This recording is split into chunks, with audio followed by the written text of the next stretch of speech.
ঢাকা দোহার শীর্ষ বৈঠকে জনশক্তি রপ্তানি সহ 10টি চুক্তি ও সমঝোতা স্মারক সই। বাংলাদেশ থেকে আরও কর্মী নেওয়ার আহ্বান রাষ্ট্রপতির। সরকারকে হটাতে দেশে বিদেশে চক্রান্ত চলছে, মন্তব্য বায়দুল কাদেরের। রাজনৈতিক কারণে বেগম খালেদা জিয়াকে দণ্ডের তথ্য মার্কিন প্রতিবেদনেও বললেন রিজভী।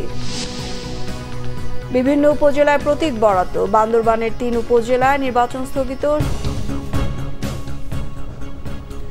বিআরবি কেবল সংবাদ শিরোনাম দেখছিলেন, এবার বিস্তারিত সংবাদ। ব্যবসা বাণিজ্য, জনশক্তি রপ্তানি সহ নানা ক্ষেত্রে সহযোগিতা বাড়াতে 10টি চুক্তি ও সমঝোতা স্মারক সই করেছে বাংলাদেশ ও কাতার। প্রধানমন্ত্রী কার্যালয়ে কাতারের আমির Sheikh Tamim bin Hamad Al Thani ও প্রধানমন্ত্রী শেখ হাসিনার নেতৃত্বে দ্বিপক্ষীয় বৈঠক শেষে এগুলো সই হয়। প্রধানমন্ত্রী কার্যালয় থেকে ভিডিও কনফারেন্সে নিজের নামে রাজধানীর কালশিতে একটি পার্ক ও একটি উড়াল সড়কের নামকরণ উদ্বোধন করেন কাতারের আমির। বিকেলে দোহার উদ্দেশ্যে ঢাকা ত্যাগ করেন কাতারের আমির। রকুনুজ্জামানের রিপোর্ট। মধ্যপ্রাচ্যে বাংলাদেশের অন্যতম শ্রমবাজার কাতার। সেখানে কর্মরত প্রায় 4 লাখ বাংলাদেশি। আমদানির মাধ্যমে বাংলাদেশের জ্বালানি চাহিদার বড় অংশেরও যোগান দেয় কাতার। এমন সম্পর্কের মধ্যেই কাতারের আমির Sheikh Tamim bin Hamad Al থামির ঢাকা সফরের দ্বিতীয় দিন সকালেই তিনি যান প্রধানমন্ত্রী কার্যালয়ে। বৈঠক হয় 2 শীর্ষ নেতার মধ্যে। প্রতিনিধি পর্যায়ে বৈঠক শেষে হয় চুক্তি সই। দ্বৈত কর পরিহার, সাগরপথে পরিবহন, পারস্পরিক বিনিয়োগ উন্নয়ন ও সুরক্ষা এবং যৌথ ব্যবসা পরিষদ গঠন সংক্রান্ত চুক্তিতে স্বাক্ষর করে 2 দেশ। সই হয় শ্রমশক্তি, বন্দর পরিচালনা, উচ্চশিক্ষা, বৈজ্ঞানিক গবেষণা, যুব ক্রীড়া ও কূটনৈতিক প্রশিক্ষণে সহযোগিতা সংক্রান্ত সমঝোতা স্মারক। পরে ঢাকায় কালশী বালুর মাঠে নির্মিতব্য পার্ক এবং ইসিবি চত্বর থেকে কালশী উড়াল সেতু পর্যন্ত সড়কটি শেখ তামিমের নামে নামকরণ করে বাংলাদেশ। প্রধানমন্ত্রী কার্যালয় থেকে ভিডিও কনফারেন্সের মাধ্যমে উদ্বোধন করেন কাতারের আমির। রকুনুজ্জামান, বাংলা ভিশন, ঢাকা। এদিকে বাংলাদেশ থেকে আরো দক্ষ অর্ধদক্ষ কর্মী নিতে কাতারের আমিরের প্রতি আহ্বান জানিয়েছেন রাষ্ট্রপতি মোহাম্মদ শাহাবুদ্দিন। বঙ্গভবনে কাতারের আমির Sheikh Tamim bin Hamad Al থানির সাথে সাক্ষাৎকালে রাষ্ট্রপতি এ আহ্বান জানান। কাতারের আমির ও তার সফরসঙ্গীদের বঙ্গভবনে স্বাগত জানিয়ে রাষ্ট্রপতি মোহাম্মদ শাহাবুদ্দিন বলেন, কাতার বাংলাদেশের গুরুত্বপূর্ণ উন্নয়ন অংশীদার। তিনি বলেন, আমিরের এই সফর 2 দেশের দ্বিপাক্ষিক সম্পর্কের ইতিহাসে এক গুরুত্বপূর্ণ অধ্যায়। বিদেশি বিনিয়োগের জন্য 100টি বিশেষ অর্থনৈতিক অঞ্চল প্রতিষ্ঠা সহ বিভিন্ন সুযোগ সুবিধা তুলে ধরে রাষ্ট্রপতি এসব সুযোগ সুবিধা গ্রহণ করে জ্বালানি, মেশিনারিজ, আইটি, খাদ্য প্রক্রিয়াজাতকরণ সহ বাংলাদেশের বিভিন্ন খাতে বিনিয়োগ করতে কাতারের বিনিয়োগকারীদের প্রতি আহ্বান জানান। আশা প্রকাশ করেন, আগামীতে 2 দেশের মধ্যে দ্বিপাক্ষিক সহযোগিতা আরও জোরদার হবে। বাংলাদেশে এলএনজি সরবরাহ করায় কাতার সরকারকে ধন্যবাদ জানিয়ে রাষ্ট্রপতি মোহাম্মদ শাহাবুদ্দিন ভবিষ্যতে জ্বালানি সহ বিভিন্ন খাতে কাতারের সহযোগিতা বৃদ্ধি পাবে বলে আশা প্রকাশ করেন। এ সময় বঙ্গভবনে প্রধানমন্ত্রী শেখ হাসিনা উপস্থিত ছিলেন। তীব্র তাপপ্রবাহ বয়ে যাচ্ছে সারা দেশে। প্রচন্ড গরমে বিপর্যস্ত জনজীবন। দিনের সর্বোচ্চ তাপমাত্রা রেকর্ড হয়েছে চট্টগ্রাম ও যশোরে 40.4 ডিগ্রি সেলসিয়াস। হিটস্ট্রোকে শেরপুর, পটুয়াখালী ও খুলনায় 3 জনের মৃত্যু হয়েছে। তাপদাহ থেকে মুক্তি পেতে বৃষ্টির জন্য ইশতিকহার নামাজ আদায় হয়েছে দেশের বিভিন্ন জায়গায়। বিস্তারিত দেখুন ডেস্ক রিপোর্টে। সারা দেশে বয়ে যাচ্ছে তীব্র তাপপ্রবাহ। গরমের তীব্রতায় নাভিশ্বাস অবস্থা যশোরের মানুষের। অতি গরম আর প্রখর রোদের কারণে সকাল 10টার পর লোকজন ঘর থেকে বেরোতে পারছেন না। ব্যাহত হচ্ছে স্বাভাবিক জীবনযাত্রা। আবহাওয়া অফিস জানায়, যশোরে 1 সপ্তাহ ধরে 38 থেকে 42 ডিগ্রি সেলসিয়াসে তাপমাত্রা ওঠানামা করছে। হাসপাতালগুলোতে বাড়ছে হিট স্ট্রোক, শ্বাসকষ্ট, ডায়রিয়ায় আক্রান্ত রোগী।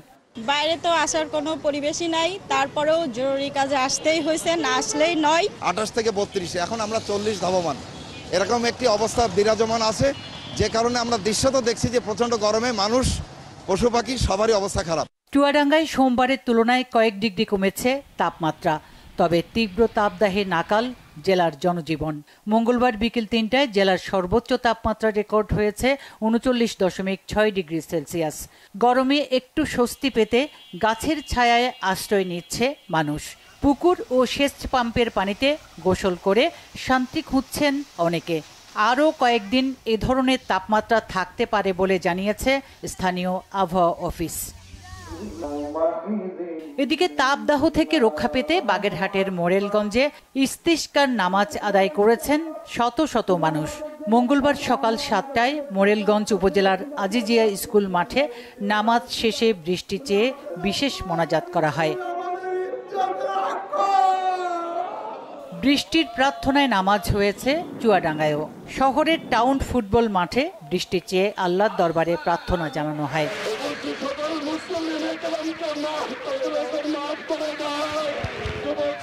বৃষ্টি চেয়ে নামাজ আদায় হয়েছে খুলনার শহীদ হাদিস পার্কেও। স্থানীয়রা জানান, দীর্ঘদিন অনাবৃষ্টির কারণে নদী, নালা, খাল, বিল, পুকুর শুকিয়ে গেছে, ফসলেরও ক্ষতি হচ্ছে। এ থেকে পরিত্রাণ চেয়ে পরম করুণাময়ের কাছে প্রার্থনা করা হয়েছে। এদিকে এই উত্তপ্ত আবহাওয়া এপ্রিল মাস জুড়ে অব্যাহত থাকবে বলে জানিয়েছে আবহাওয়া অফিস। সুচরিতা সূচি, বাংলা ভিশন নিউজ ডেস্ক। পুলিশের সাবেক আইজি বেনজির আহমেদ ও তার পরিবারের সদস্যদের অবৈধ সম্পদের অভিযোগ অনুসন্ধানের অগ্রগতি প্রতিবেদন 2 মাসের মধ্যে আদালতে দাখিল করতে দুদককে নির্দেশ দিয়েছেন হাইকোর্ট। এ বিষয়ে করা রিটের প্রাথমিক শুনানি করে এই আদেশ দেন বিচারপতি নজরুল ইসলাম তালুকদার ও বিচারপতি কাজী ইবাদত হোসেনের বেঞ্চ। সরকারি কর্মকর্তাদের সম্পদের তথ্য জানতে ভারতের মতো অ্যাসেট ডিক্লারেশন আইন করার পরামর্শ উঠে আসে আদালতে। তাইমুর রশিদের রিপোর্ট। সাবেক আইজিপি বেনজির আহমেদের বিরুদ্ধে বিপুল পরিমাণ অবৈধ সম্পদ অর্জনের তথ্য সম্প্রতি উঠে আসে দেশের বেশ কিছু গণমাধ্যমে। বেনজির আহমেদ ও তার পরিবারের সদস্যদের সম্পদের অনুসন্ধান চেয়ে রিট করেন এক আইনজীবী। মঙ্গলবার রিটটি শুনানির জন্য আসে। শুনানিতে রিটকারীর আইনজীবী আদালতকে বলেন, এরই মধ্যে তদন্ত কমিটি হয়েছে, দুদক যেন নামকা ওয়াস্তে তদন্ত করে ক্লিয়ারেন্স সার্টিফিকেট না দেয় সে বিষয়ে আদালতের আদেশ চান রিটকারী। তবে বেনজির আহমেদের আইনজীবীরা বলেন, এ ধরনের আদেশ দিলে তদন্তে প্রভাব পড়তে পারে। দুদকের আইনজীবী আদালতকে বলেন, অনুসন্ধান প্রক্রিয়া আগেই শুরু হয়েছে, তাই দুদকের কোনো নিষ্ক্রিয়তা নেই এখানে। সব পক্ষের বক্তব্য শুনে 2 মাসের মধ্যে অনুসন্ধানের অগ্রগতির রিপোর্ট দিতে দুদককে নির্দেশ দেয় আদালত। প্রায় 10,000-এর বেশি মামলা, এই এলিগেশনস, দুর্নীতি দমন কমিশন লন্ডি সার্ভিস দিয়েছে, অর্থাৎ ক্লিয়ার করে দিয়েছে। এই মামলা যদি সুষ্ঠু তদন্ত না হয়, যদি ক্লিয়ারিং সার্ভিস এখান থেকে পায়, তাহলে বাংলাদেশে দুর্নীতির ফ্লাড গেট ওপেন হবে। মাননীয় আদালত আমাদের সাবমিশন গ্রহণ করে 2 মাস পরে এই তদন্ত রিপোর্টের প্রোগ্রেস এসিসিকে দাখিল করতে বলেছে। আমরা আদালতের আদেশ কমিশনকে অবহিত করেছি। অবশ্যই কমিশন আগামী 2 মাসের মধ্যে তার অনুসন্ধান শেষ করতে পারলো কিনা বা অনুসন্ধান কতটুকু কার্য করলো এই মানি লন্ডারিং এবং জ্ঞাত আয় বহির্ভূত সম্পদের ব্যাপারে, সেটা আমরা অবশ্যই হাইকোর্ট ডিভিশনকে লিখিত আকারে হলফনামার মাধ্যমে আমরা জানাবো। এই আদেশের ফলে সব পক্ষেরই সুবিধা হয়েছে বলে মনে করেন বেনজির আহমেদের আইনজীবীরা। অ্যান্টি কারাপশন কমিশন যদি এই ইনকোয়ারির নামে বেনজির আহমেদের বিরুদ্ধে কোনো বেআইনি পদক্ষেপ নেয় অথবা যে আইন ইন অ্যাকর্ডেন্স উইথ লর বাইরে যায়, তাহলে কিন্তু ওনার সর্বক্ষণ রাইট রয়েছে, উনি হাইকোর্ট ডিভিশনে জুডিশিয়াল রিভিউতে আসতে পারবেন, অ্যাজ ওয়েল এজ উনি এই আদেশের বিরুদ্ধেও কিন্তু আপিল বিভাগে যেতে পারবেন। এদিকে দুর্নীতির বিরুদ্ধে সরকারের অবস্থার উল্লেখ করে সরকারি কর্মকর্তাদের সম্পদের হিসাব নিতে ভারতের মতো একটি আইন করা যায় কিনা সেই বিষয়ে পরামর্শ দিয়েছে হাইকোর্ট। এই 2টার মধ্যে যদি দেখা যায় তার 10%-এর বেশি সম্পদ বেড়েছে, তাহলে তার বিরুদ্ধে আইনগত ব্যবস্থা গ্রহণ করা যাবে। ইন্ডিয়াতে এরকম একটা আইন আছে। উনি এটাই বলেছেন যে আমাদের দেশে এই ধরনের একটা আইন হওয়া উচিত। দেশ থেকে দুর্নীতিরোধ ও অর্থ পাচার বন্ধের বিকল্প নেই বলেও মন্তব্য করেন হাইকোর্ট। তাইমুর রশিদ, বাংলা ভিশন, ঢাকা। আওয়ামী লীগের সাধারণ সম্পাদক ওবায়দুল কাদের বলেছেন, নির্বাচিত সরকারকে অবৈধভাবে হটানোর জন্য দীর্ঘদিন ধরে দেশি বিদেশি চক্রান্ত চলছে। এই চক্রান্ত মোকাবেলায় দেশব্যাপী মুক্তিযুদ্ধের সপক্ষের শক্তিকে প্রতিরোধ গড়ে তোলার আহ্বান জানান তিনি। ওবায়দুল কাদের আরও বলেন, নির্বাচন ও গণতান্ত্রিক ব্যবস্থাকে ধ্বংস করতে পায়তারা করছে একটি চক্র। মহিবুল্লাহ মহিবের রিপোর্টে বিস্তারিত। রাজধানীর বঙ্গবন্ধু এভিনিউতে আওয়ামী লীগের কেন্দ্রীয় কার্যালয়ে প্রচারপত্র বিতরণ কার্যক্রমের উদ্বোধন করেন দলের সাধারণ সম্পাদক ওবায়দুল কাদের। এ সময় ওবায়দুল কাদের বলেন, উপজেলা নির্বাচনকে সামনে রেখে দেশের জনগণকে ভোটাধিকার প্রয়োগের আহ্বান জানিয়েছেন প্রধানমন্ত্রী শেখ হাসিনা। তার নির্দেশ বাস্তবায়নে জনসচেতনতা তৈরির পাশাপাশি যে কোনো ষড়যন্ত্র মোকাবেলায় ঐক্যবদ্ধ থাকার আহ্বান জানান তিনি। ষড়যন্ত্র আছে এবং নির্বাচিত সরকারকে অবৈধভাবে হটানোর চক্রান্ত দীর্ঘদিন ধরে আমরা লক্ষ্য করেছি। আমাদের নির্বাচন প্রক্রিয়া স্বচ্ছ থাকার পরও ভোটার উপস্থিতি সন্তোষজনক থাকার পরও অবিরাম আমাদের নির্বাচনের বিরুদ্ধে অপপ্রচার, মিথ্যাচার চালিয়ে যাচ্ছে। ওবায়দুল কাদের বলেন, গত 15 বছর ধরে গণতন্ত্র স্থিতিশীলতা ছিল বলেই বাংলাদেশে অবিশ্বাস্য উন্নয়ন হয়েছে। মানুষ নানা প্রকল্পের সুফল পাচ্ছে। বাস র্যাপিড ট্রানজিটের মতো প্রজেক্ট আজকে বাংলাদেশে সম্ভব হয়েছে। বাংলাদেশের জনগণের কাছে এই সব প্রকল্প আজকে স্বপ্নের মতো। গণতন্ত্র ছিল বলে, স্থিতিশীলতা ছিল বলে বাংলাদেশের এই অবিশ্বাস্য উন্নয়ন সম্ভব হয়েছে শেখ হাসিনার নেতৃত্বে। বাংলাদেশের স্বচ্ছ ভোটিং ব্যবস্থার বিরুদ্ধে দেশি বিদেশি একটা চক্র অপপ্রচার চালিয়ে যাচ্ছে বলে অভিযোগ করেন তিনি। উন্নয়নের পক্ষে মুহিবুল্লাহ মুহিব, বাংলা ভিশন, ঢাকা। বাংলাদেশে 2023 সালে মানবাধিকার পরিস্থিতিতে উল্লেখযোগ্য পরিবর্তন হয়নি বলা হয়েছে যুক্তরাষ্ট্রের পররাষ্ট্র দপ্তরের প্রতিবেদনে। সোমবার বার্ষিক প্রতিবেদন প্রকাশ করা হয়। এতে বাংলাদেশে বিচার বহির্ভূত হত্যাকাণ্ড সহ গুম, নির্যাতন, স্বেচ্ছাচারমূলক আটক, গ্রেফতার, বিচার বিভাগের স্বাধীনতায় গুরুতর সমস্যার কথা উঠে এসেছে। রাজনৈতিক বন্দী, মত প্রকাশ ও সংবাদ মাধ্যমের স্বাধীনতায় বাধা, শান্তিপূর্ণ সভা সমাবেশে হস্তক্ষেপ, রাজনৈতিক কর্মসূচিতে অযৌক্তিক বিধিনিষেধের খবর রয়েছে বলেও জানানো হয়। মার্কিন পররাষ্ট্র দপ্তর বলছে, মানবাধিকার লঙ্ঘনের ঘটনায় ব্যাপকভাবে দায়মুক্তি দেওয়ার ঘটনাও রয়েছে। রিপোর্টে আরো বলা হয়, বেশিরভাগ ক্ষেত্রে মানবাধিকার লঙ্ঘনের ঘটনায় জড়িত থাকতে পারেন এমন কর্মকর্তা বা নিরাপত্তা বাহিনীর সদস্যদের শনাক্ত ও শাস্তি দিতে গ্রহণযোগ্য পদক্ষেপ নেয়নি সরকার। বিএনপির সিনিয়র যুগ্ম মহাসচিব রুহুল কবির রিজভী বলেছেন, বেগম খালেদা জিয়াকে মিথ্যা মামলায় সাজা দেয়া নিয়ে দেশবাসী এতদিন যা মনে করেছে তা মার্কিন প্রতিবেদনে উঠে এসেছে। বলেন, বিরোধী দলকে দমনে গুম, বিচার বহির্ভূত হত্যা ও ধারাবাহিক খুনের এক ভয়াবহ মানবাধিকার লঙ্ঘনের বাতাবরণ তৈরি করা হয়েছে। সরকারের সকল অপকর্মের দায় নিয়েছে পার্শ্ববর্তী দেশ। নয়াপল্টনে দলের কেন্দ্রীয় কার্যালয়ে সংবাদ সম্মেলনে রুহুল কবির রিজভী বলেন, বেগম খালেদা জিয়াকে রাজনীতি থেকে দূরে রাখার জন্যই যে রাজনৈতিক উদ্দেশ্যে মিথ্যা মামলায় সাজা দিয়ে বন্দী করা হয়েছে তা আজ দেশ বিদেশে সর্বজন বিদিত। যুক্তরাষ্ট্রের মানবাধিকার রিপোর্টেও সেটি উল্লেখ করা হয়েছে। বলা হয়েছে, বিরোধী নেতাকর্মীদের গ্রেফতার ও শান্তিপূর্ণ সভা সমাবেশে বাধা দেওয়া সহ বিভিন্ন অবনতিশীল মানবাধিকার পরিস্থিতি তৈরি হয়েছে। বাংলাদেশিদের বিএসএফের নির্বিচারে হত্যা ও নির্যাতনের ঘটনা তীব্র নিন্দা ও প্রতিবাদ জানান রুহুল কবির রিজভী। বন্দী করা হয়েছে তা আজ দেশ বিদেশে সর্বজন বিদিত। বেগম খালেদা জিয়া যাতে ইলেকট্রাল প্রসেসে নির্বাচনে অংশগ্রহণ করতে না পারেন, এই কারণেই এই ষড়যন্ত্র। যুক্তরাষ্ট্রের মানবাধিকার রিপোর্টেও সেটি উল্লেখ করা হয়েছে। রিপোর্টে বাংলাদেশের গুম, খুন, গুপ্ত হত্যা ও কারা নির্যাতন সহ ভয়াবহ মানবাধিকার লঙ্ঘন বিষয়ে গভীর উদ্বেগ প্রকাশ করা হয়। বাংলাদেশের সরকারের সকল অপকর্মের একমাত্র প্রোটেক্টর হিসাবে তারা একমাত্র ভারতকেই মনে করে। বিএসএফের নরহত্যার দায় দখলদার আওয়ামী সরকারের উপরেও বর্তায়। তাদের নতজানু নীতির কারণে বিএসএফ আশকারা পাচ্ছে, বর্গীর ভূমিকার বিরুদ্ধে টু শব্দ করতে পারে না। সেনাবাহিনীর যৌথ অভিযান অব্যাহত থাকায় বান্দরবানের থানচি, রুমা ও রোয়াংছড়ি এই 3 উপজেলায় নির্বাচন স্থগিত করেছে নির্বাচন কমিশন। উপজেলা নির্বাচনকে সামনে রেখে ইসির সঙ্গে আন্তঃমন্ত্রণালয় সভায় সিদ্ধান্ত হয়। এদিকে চতুর্থ ধাপের 55 উপজেলা নির্বাচনের তফসিলও ঘোষণা করেছে নির্বাচন কমিশন। বিস্তারিত জানাচ্ছেন সৈকত সাদিক। ষষ্ঠ উপজেলা নির্বাচনকে সামনে রেখে মঙ্গলবার সকালে রাজধানীর আগারগাঁও নির্বাচন ভবনে আন্তঃমন্ত্রণালয় সভা করে নির্বাচন কমিশন। প্রধান নির্বাচন কমিশনার কাজী হাবিবুল আওয়ালের সভাপতিত্বে অনুষ্ঠিত সভায় বিভিন্ন মন্ত্রণালয় ও আইনশৃঙ্খলা বাহিনীর ঊর্ধ্বতন কর্মকর্তারা অংশ নেন। সভা শেষে কমিশন সচিব জানান, এবারের উপজেলা নির্বাচনে জাতীয় নির্বাচনের চেয়ে বেশি আইনশৃঙ্খলা বাহিনীর সদস্য মোতায়েনের সিদ্ধান্ত নিয়েছে ইসি। বান্দরবানের চলমান পরিস্থিতি বিবেচনায় নিয়ে 3 উপজেলায় নির্বাচন স্থগিত করা হয়েছে।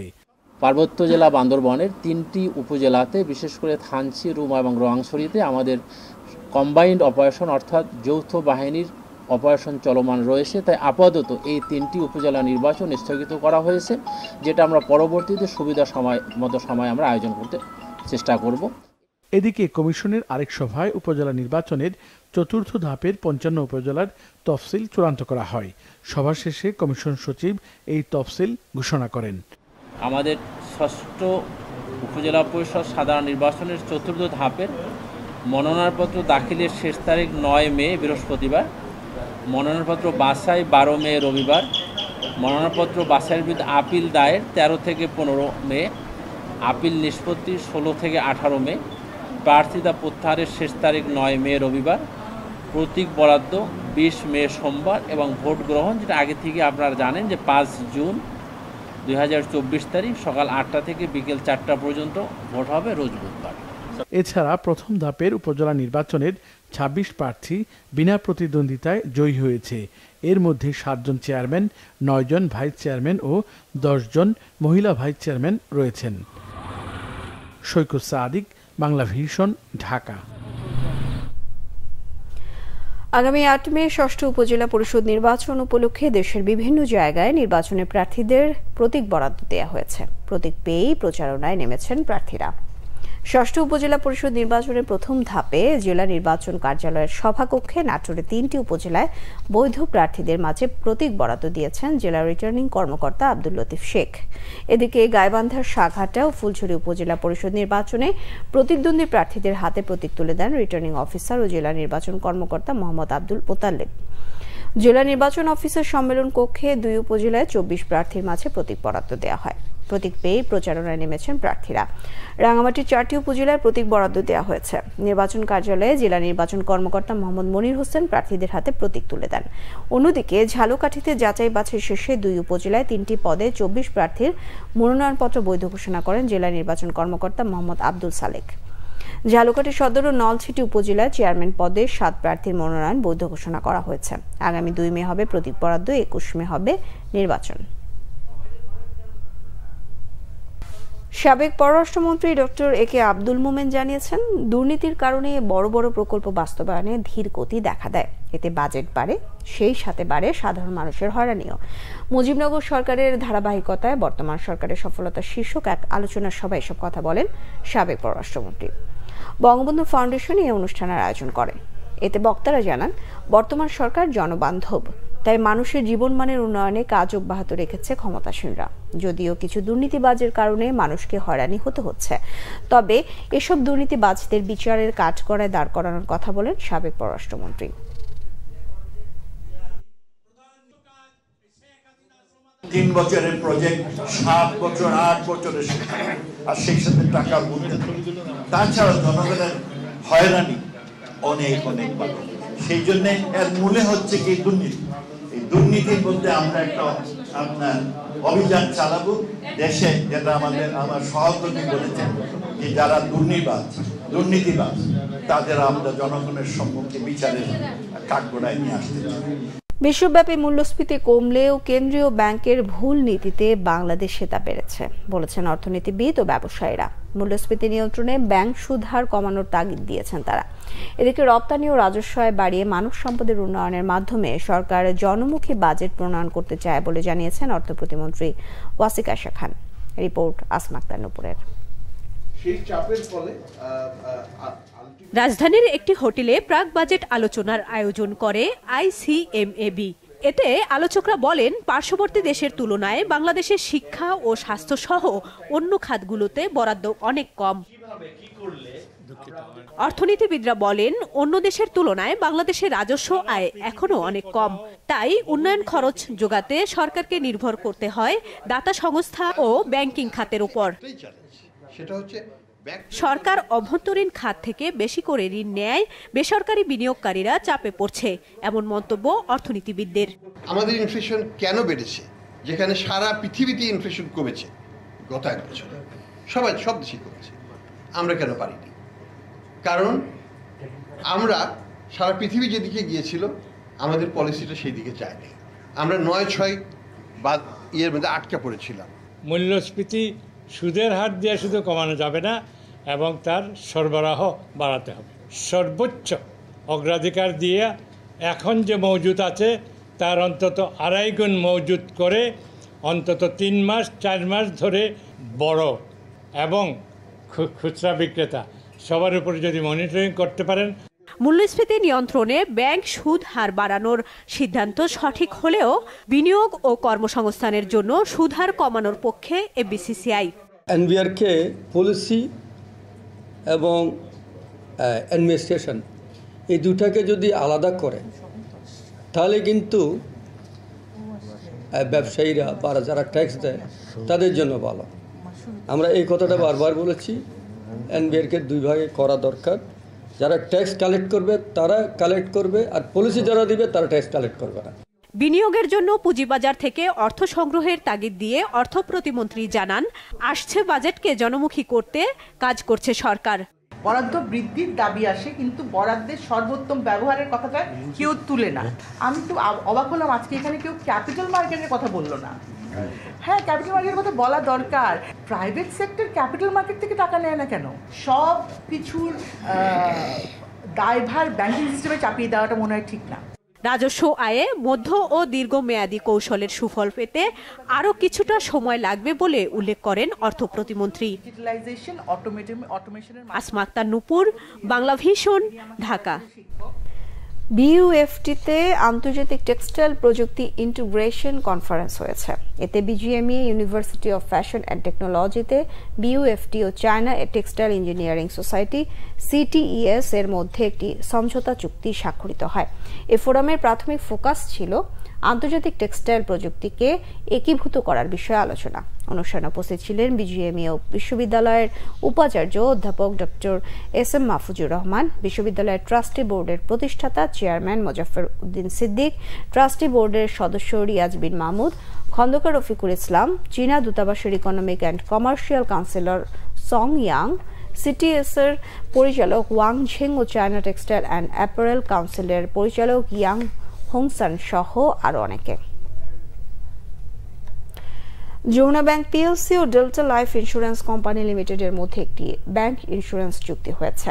এর মধ্য দিয়ে যমুনা ব্যাংক সহজে বীমা পণ্য গ্রাহকদের কাছে পৌঁছে দিতে পারবে। যমুনা ব্যাংকের কর্পোরেট অফিসে স্বাক্ষরিত এই চুক্তিটি বীমা সম্পর্কে সচেতনতা তৈরিতে এবং সামগ্রিক অর্থনৈতিক উন্নয়ন ও ঝুঁকি কমাতে ইতিবাচক ভূমিকা রাখবে বলে আশা প্রকাশ করেছেন সংশ্লিষ্টরা। এ সময় যমুনা ব্যাংকের ব্যবস্থাপনা পরিচালক ও প্রধান নির্বাহী মির্জা ইলিয়াস উদ্দিন আহমেদ এবং ডেল্টা লাইফের প্রধান নির্বাহী আনোয়ারুল হক সহ উভয় প্রতিষ্ঠানের ঊর্ধ্বতন কর্মকর্তারা উপস্থিত ছিলেন।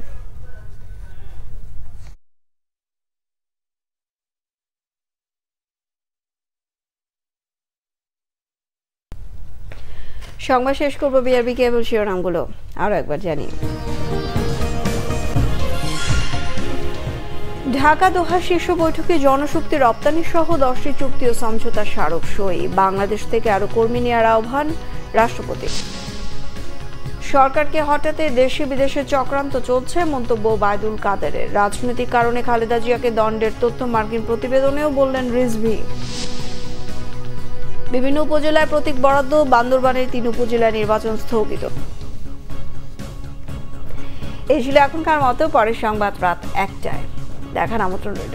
এছাড়া বাংলাভিশন সংবাদ ও সংবাদ সংশ্লিষ্ট অনুষ্ঠান দেখতে ভিজিট করুন www.bbnews24.com ও facebook.com/banglavisionnews।